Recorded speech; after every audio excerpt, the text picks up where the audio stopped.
Love this podcast? Support this show through the Acast supporter feature. It's up to you how much you give, and there's no regular commitment. Just click the link in the show description to support now.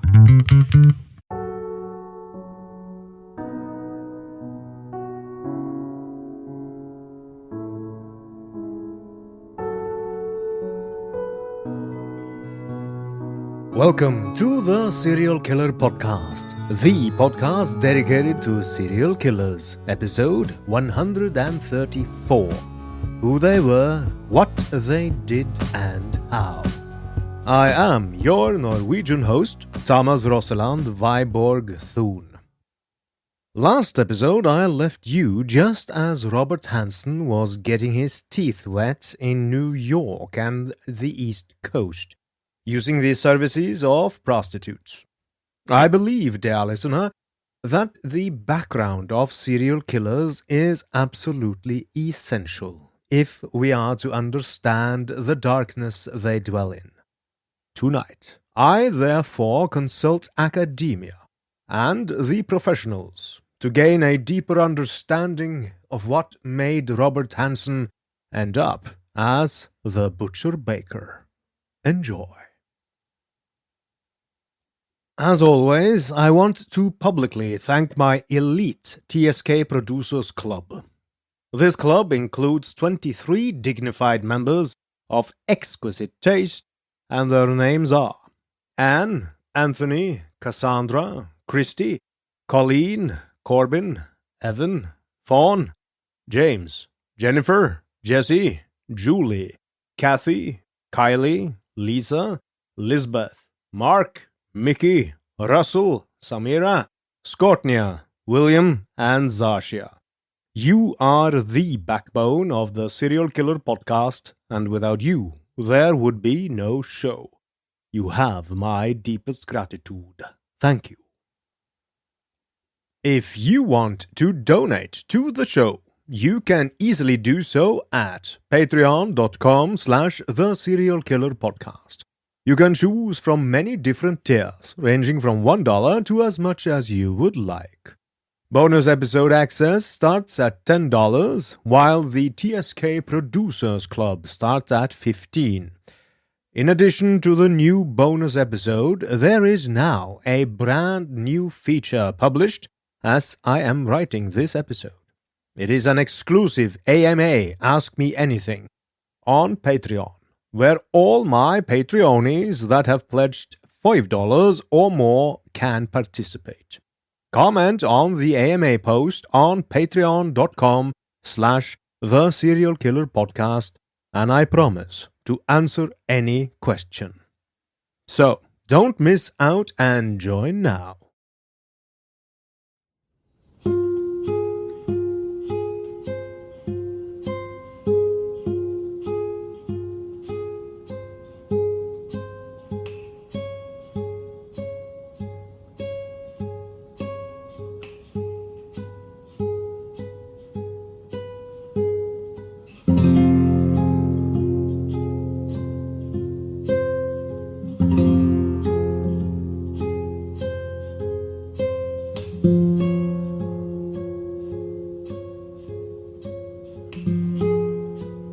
What is a serial killer, dear listener?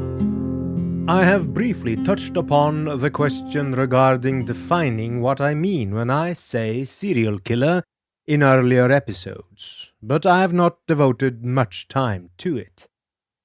Because the term is something that immediately conjures up very specific images and connotations in the minds of people when brought up.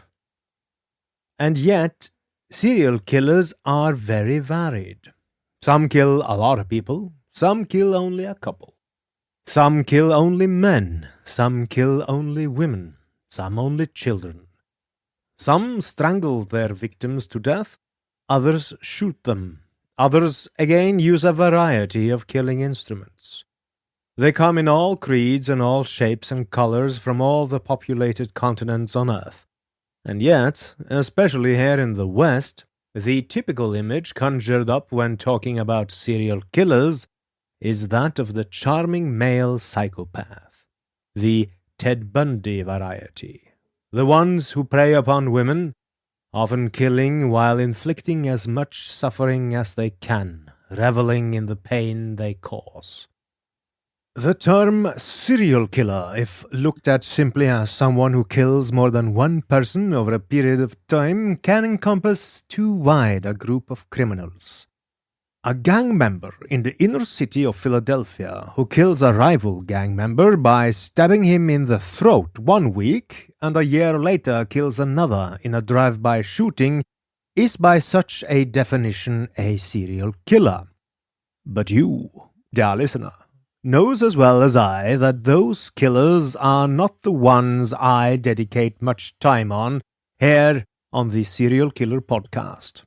So, we must delve further down into the darkness. Although serial murder is not a uniquely American phenomenon, the USA have been in the forefront when it comes to defining the investigative methods best suited to catch these notorious predators. Although today's investigators use modern cutting-edge methods such as DNA and profiling, all the methods date back to the groundbreaking work by Richard von Krafft-Ebing, named Psychopathia Sexualis, published in 1886. It was here that many of the terms we all know intimately in our 21st century was first coined, and it caused massive controversy at the time. The book is perhaps most commonly known for defining homosexuality in very bigoted ways. It claimed homosexuality was a mental disease, but its most lasting legacy is its emphasis on deviant sexual psychopathy. Krafft-Ebing never mentions the term serial killer, but he covers several cases that today would be termed serial killer cases. A key concept is what Krafft-Ebing coined perversion of the sexual instincts. It is remarkably apt for describing what occurs with sexual serial killers, such as our subject Robert Hansen. I quote, "Ideas psychologically and psychologically, as accompanied by feelings of disgust, give rise to pleasurable sexual feelings, and the abnormal association finds expression in passionate, uncontrollable emotion.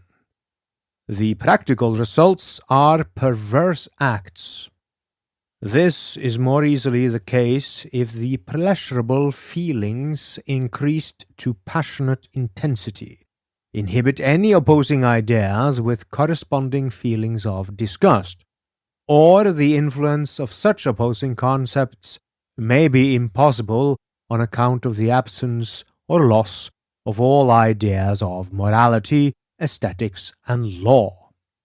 This loss, however, is only too frequently found where the spring of ethical ideas and feelings has been poisoned from the beginning."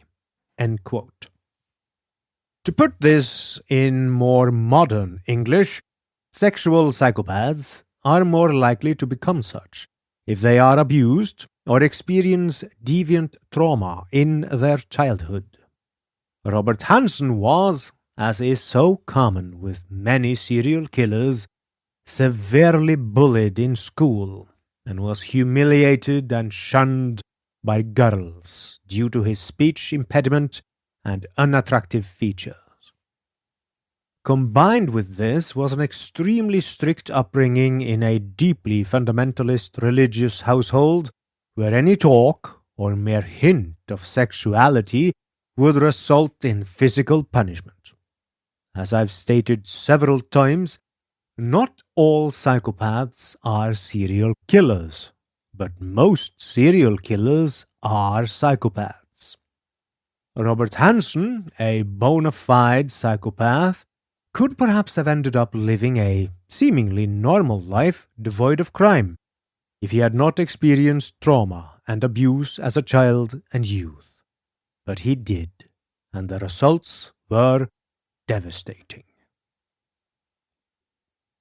Many serial killers through history has never been caught, and many, such as Robert Hansen, operated for years and years without being caught. Much of the general public's knowledge concerning serial murder is a product of Hollywood productions. Storylines are created to heighten the interest of audiences, rather than to accurately portray serial murder. By focusing on the atrocities inflicted on victims by quote-unquote deranged offenders, the public is captivated by the criminals and their crimes. This only lends more confusion to the true dynamics of serial murder. Law enforcement professionals are subject to the same misinformation from a different source: the use of anecdotal information.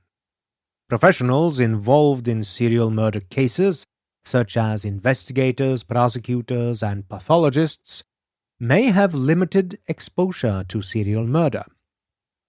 Their experience may be based upon a single murder series, and the factors in that case are extrapolated to other serial murders. As a result, certain stereotypes and misconceptions take root regarding the nature of serial murder and the characteristics of serial killers. A growing trend that compounds the fallacies surrounding serial murder is the talking heads phenomenon. Given credibility by the media, these self-proclaimed authorities profess to have an expertise in serial murder. You probably know very well what these people are like.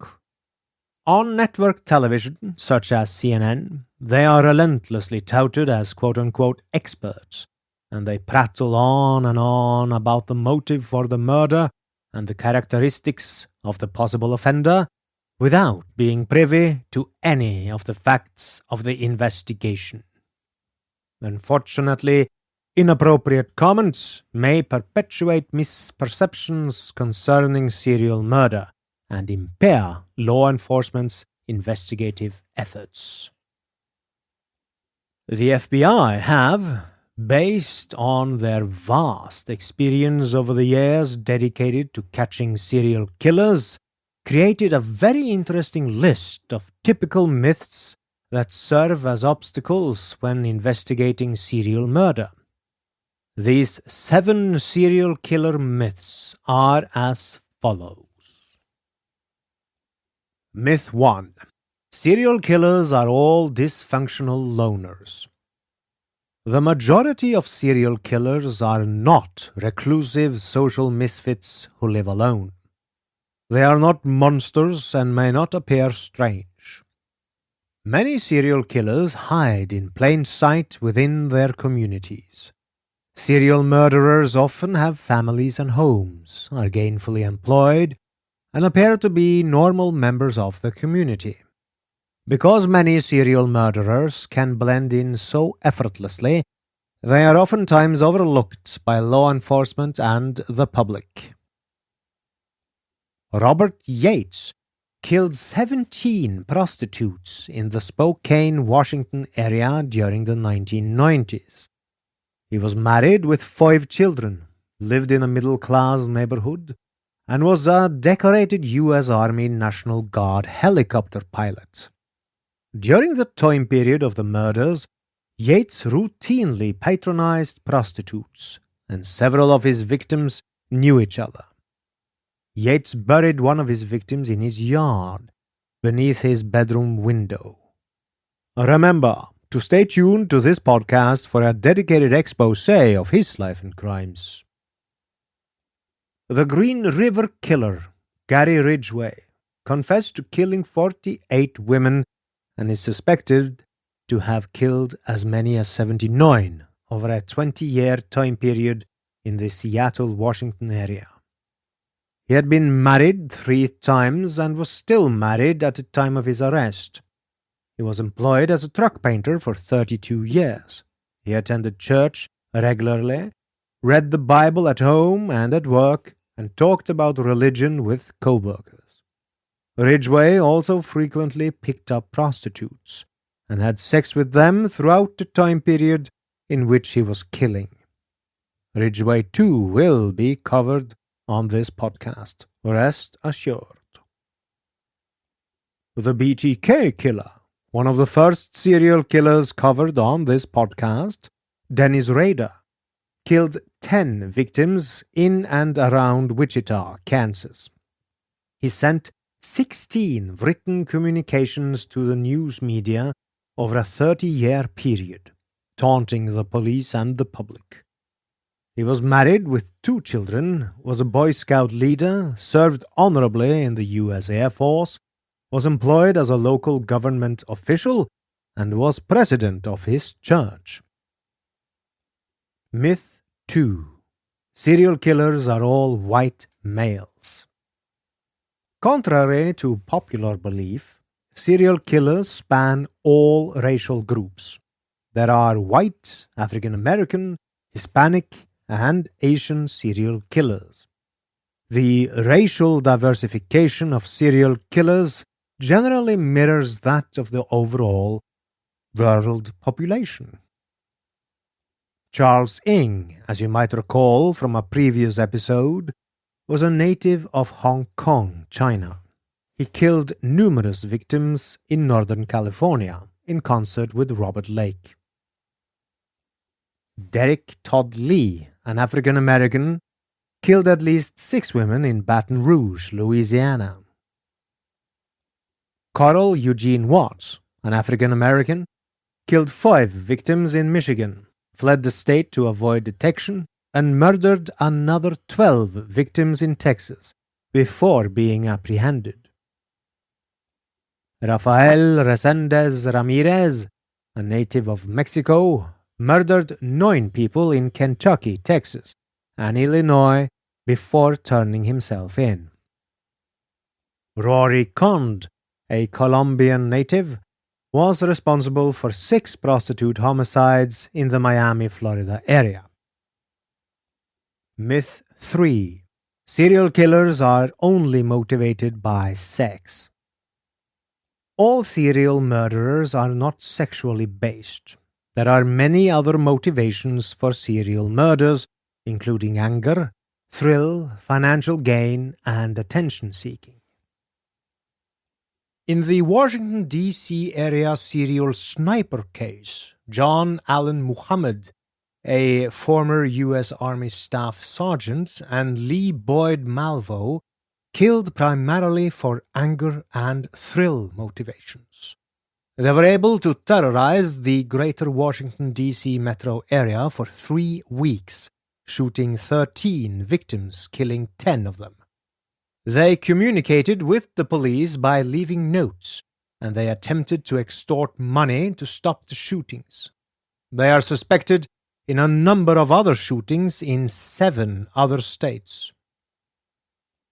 Dr. Michael Schwango, a former U.S. Marine, ambulance worker, and physician, was a healthcare employee.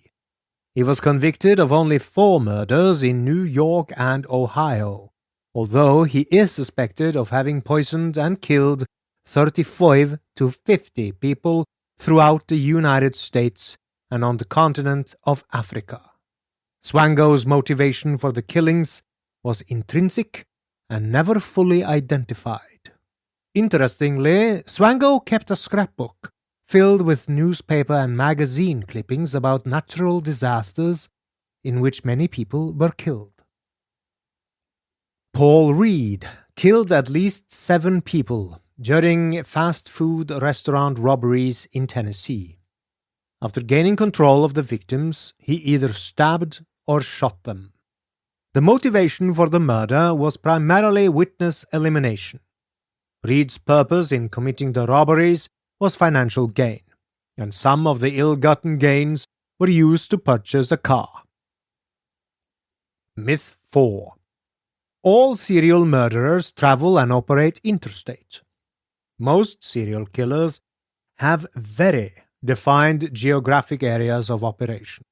They conduct their killings within comfort zones that are often defined by an anchor point.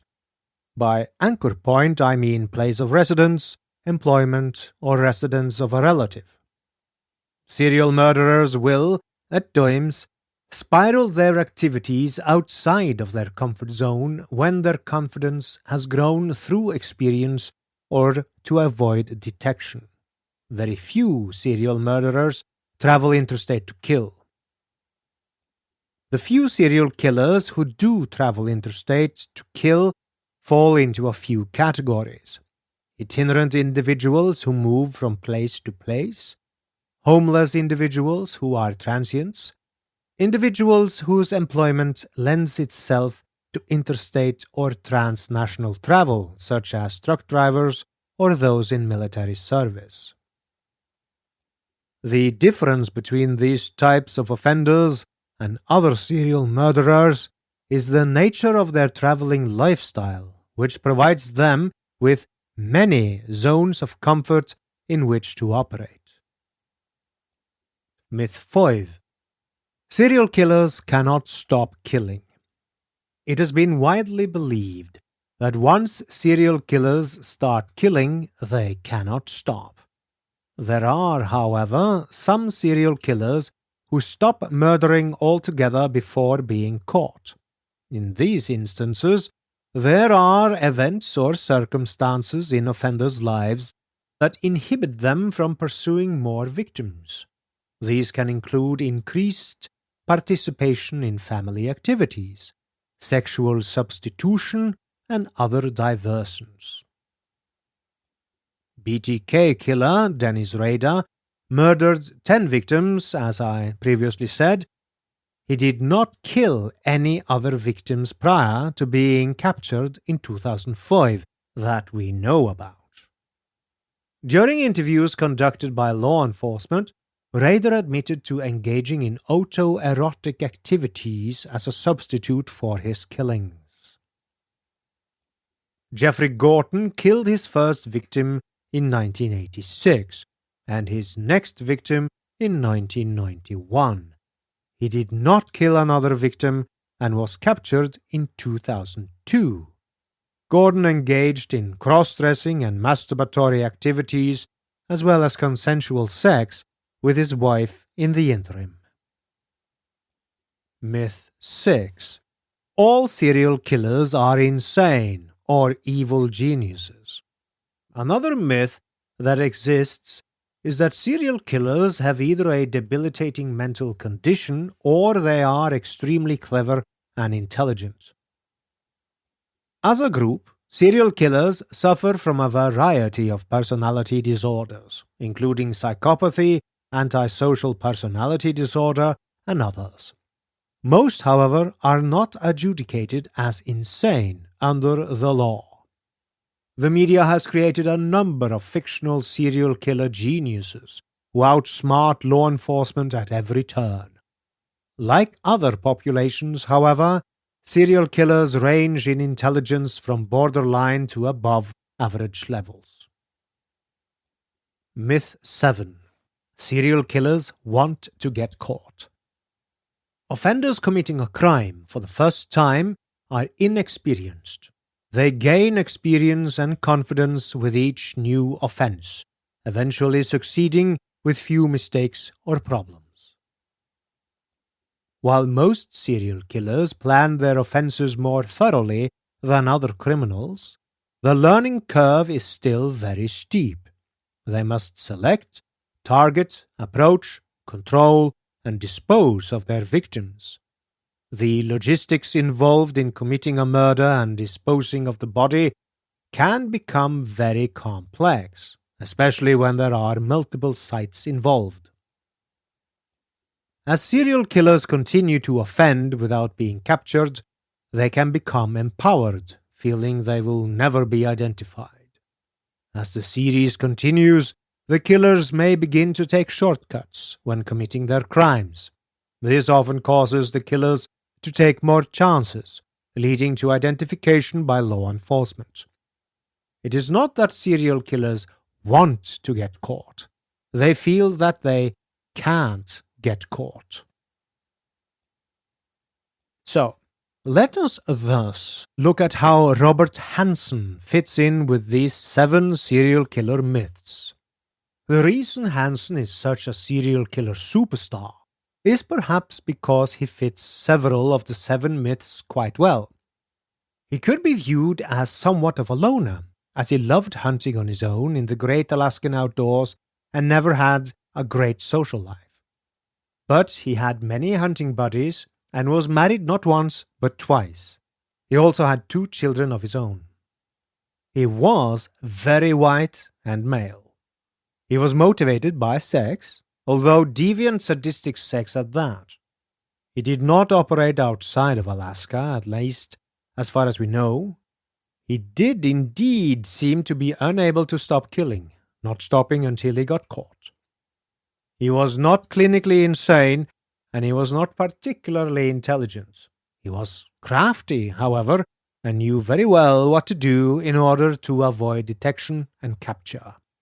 He did not communicate with the outside world about his crimes and wanted no media attention after capture. He did his utmost not to be caught. As you can probably tell, defining a serial killer is not just straightforward. In the past 30 years, multiple definitions of serial murder have been used by law enforcement, clinicians, academia, and researchers. While these definitions do share several common themes, they differ on specific requirements such as the number of murders involved, the types of motivation, and the temporal aspects of the murders. Previous definitions of serial murder also specified a certain number of murders, varying from 2 to 10 victims. This quantitative requirement distinguished a serial murder from other categories of murder, i.e., single, double, or triple murder. Most of the definitions also required a period of time between the murders. This breaking time was necessary to distinguish between a mass murder and a serial murder. Serial murder required a temporal separation between the different murders, which was described as separate occasions, cooling off period, and emotional cooling off period. Generally, mass murder was described as a number of murders, 4 or more, occurring during the same incident, with no distinctive time period between the murders. These events typically involve a single location where the killer murdered a number of victims in an ongoing incident. A typical example of this is the Las Vegas mass shooting on the 1st of October 2017, where Stephen Craig Paddock shot and killed 60 human beings with an automatic firearm from his hotel window. There has been at least one attempt to formalize a definition of serial murder through legislation. In 1998, a federal law was passed by the United States Congress titled Protection of Children from Sexual Predator Act of 1998, Title 18, United States Code, Chapter 51 and Section 1111. This law includes a definition of serial killings, and I quote, "The term serial killings means a series of 3 or more killings, not less than one of which was committed within the United States, having common characteristics such as to suggest a reasonable possibility that the crimes were committed by the same actor or actors." End quote. Although the federal law provides a definition of serial murder, it is limited in its application.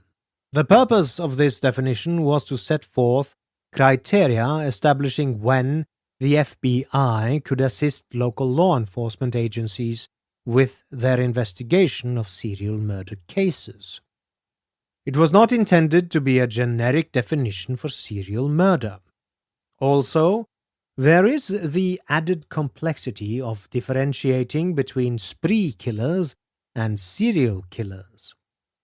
The general definition of spree murder is two or more murders committed by an offender or offenders without a cooling-off period. According to the definition, a lack of a cooling-off period marks the difference between a spree murder and a serial murder. A good example of a spree killer is Gabriel Wertmann, who on the 18th and 19th of April 2020 committed multiple shootings and set fires at 16 locations in the Canadian province of Nova Scotia. He killed 22 people and injured 3 others before he was shot and killed by the Royal Canadian Mounted Police in Enfield. Although there was a period between each murder, in this case up to a day, there was no cooling off period between each murder. In order for a definition of serial murder to be useful to both law enforcement and academia, the FBI held a symposium dedicated to the topic, and they agreed on the following definition of serial murder. I quote, "The unlawful killing of 2 or more victims by the same offenders in separate events." End quote. Using the term event makes sure that mass and spree killers, which kill in a single ongoing event, are separated from serial killers. Reducing the number of kills from 3 to 2 makes sure that serial killers, and forgive me for perhaps appearing flippant, in the early days of their killing careers, are identified as such early on. The Serial Killer Podcast has always been dedicated to the serial killer phenomenon, how to better understand serial murder and serial killers. So this series on Robert Hansen will try to shed light on the eternal question that always arises when a killer is revealed. How and why did Robert Hansen become a serial killer? The answer lies in the development of the individual from birth to adulthood. Specifically, the behavior a person displays is influenced by life experiences, as well as certain biological factors. Serial murderers, like all human beings, are the product of their heredity, their upbringing, and the choices they make throughout development. The reason in academia known as causality consists of many factors: biological, social, and environmental factors to be precise. In addition to these factors, individuals have the ability to choose to engage in certain behaviors. In other words, this podcast will never state a fatalistic point of view that free will is an illusion and that Robert Hansen was simply a machine who acted according to its programming. I may be offending some listeners by saying this, but I do believe in the importance of free will and personal responsibility. Without it, I believe humanity is lost to the deepest, darkest moral abyss, an abyss where Robert Hansen thrived. Human beings are in a constant state of development from the moment of conception until death. Behavior is affected by stimulation received and processed by the central nervous system. Neurobiologists believe that our nervous systems are environmentally sensitive, thereby allowing individual nervous systems to be shaped throughout a lifetime. The development of social coping mechanisms begins early in life and continues to progress as children learn to interact, negotiate, and compromise with their peers. In some individuals, the failure to develop adequate coping mechanisms results in violent behavior, as was the case with Hansen. Neglect and abuse in childhood have been shown to contribute to an increased risk of future violence. Substance abuse can and does lead to increased aggression and violence. There are documented cases of people who suffered severe head injuries and ultimately became violent, even when there was no prior history of violence. There is no single identifiable cause or factor that leads to the development of a serial killer. Rather, there are a multitude of factors that contribute to their development. The most significant factor is the serial killer's personal decision to choosing to pursue their crimes. Because make no mistake, becoming a serial killer is a choice. However, some humans are more vulnerable than others to develop into a person that would make such a choice. Predisposition to serial killing, much like other violent offenses, is biological, social, and psychological in nature, and it is not limited to any specific characteristic or trait. The development of a serial killer involves a combination of these factors, which exist together in a rare confluence in certain individuals. They have the appropriate biological predisposition, molded by their psychological makeup, which is present at a critical time in their social development. There are no specific combinations of traits or characteristics shown to differentiate serial killers from other violent offenders. The initial identification of a homicide series is the primary investigative challenge. Historically, the first indication that a serial murderer was at work was when two or more cases were linked by forensic or behavioral evidence. Identifying a homicide series is easier in rapidly developing high-profile cases involving low-risk victims. These cases are reported to law enforcement upon discovery of the crimes and draw immediate media attention. The most famous example of this is Ted Bundy, whose crimes became a media sensation at the time. In contrast, identifying a series involving high-risk victims in multiple jurisdictions is much more difficult. This is primarily due to the high-risk lifestyle and transitory nature of the victims. Additionally, the lack of communication between law enforcement agencies and differing records management systems impede the linkage of cases to a common offender. Robert Hansen is a prime example of this, as his victims typically were vulnerable prostitutes. In the case of Robert Hansen, it would appear that law enforcement did not realize they were dealing with a serial killer until very late in the game, and I will cover in more detail how the investigation progressed later in this series.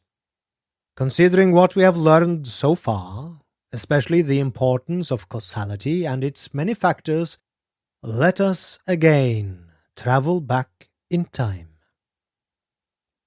In 1959, the fire department, Kiwanis, and Rotary clubs sponsored the formation of the Pocahontas Junior Police, a group to include 8th through 11th grade boys who would be trained in first aid, fire prevention, law enforcement, traffic control, and firearms drill.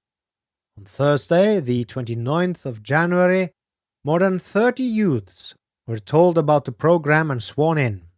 Robert Hansen was introduced by Police Chief Marvin Wiseman as one of the men who would be serving as drill instructor.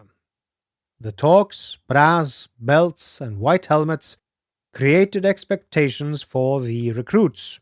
Some of the older cadets were thinking one day ahead to Friday night, when they would be heading to nearby Fort Dodge and the Laramar Ballroom to see the Big Bopper, Richie Valens, Dion, and the Belmonts, and Buddy Holly and the Crickets.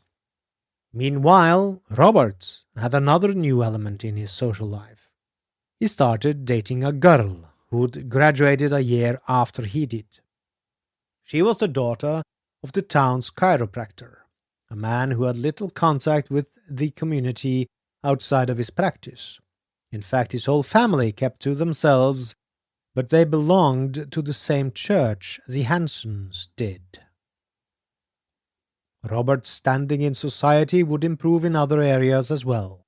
When Police Chief Wiseman would make his early morning rounds doing the door checks on Main Street, the Hansen Bakery was one place he'd find someone else doing their job at that hour. Robert would be working there in heat that was oppressive in summer but welcome in winter. A few times Robert took Wiseman to the rear of the bakery, where he'd piled some cardboard boxes for a backstop and showed the police chief how good he was with a bow. Wiseman appreciated Robert's archery skills.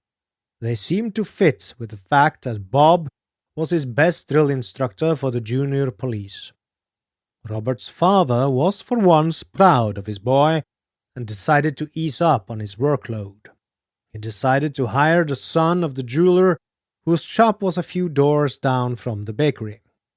The boy was a quiet, blond, crew-cut 16-year-old. Robert now had someone, 6 years his junior, whom he could lord over and try to impress. Imagine, if you will, dear listener, a typical Midwestern all-American town. It's Wednesday, and the local Catholic school gym is full of high chair. There is a basketball game going on, and the school is closed the next day due to it being a Catholic holiday.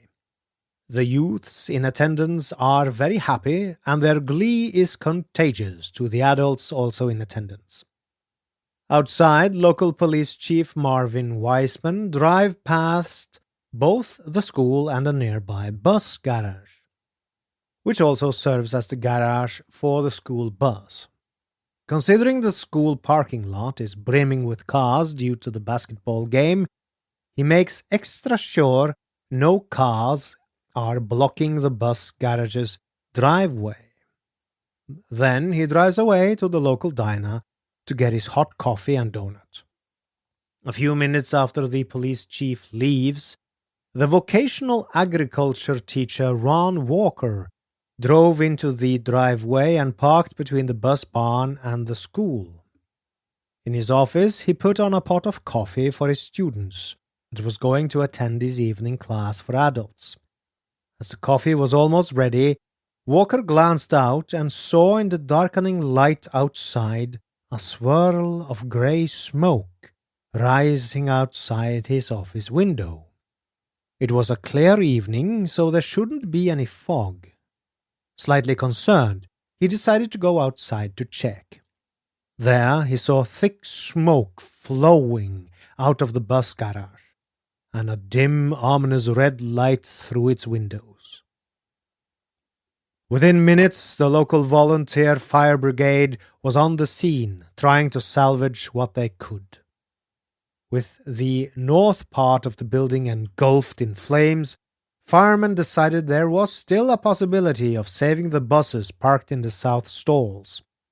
As fireman Dutch Leonard drove through the flames and into the glare, its gas tank exploded, throwing him from the vehicle with cuts and burns.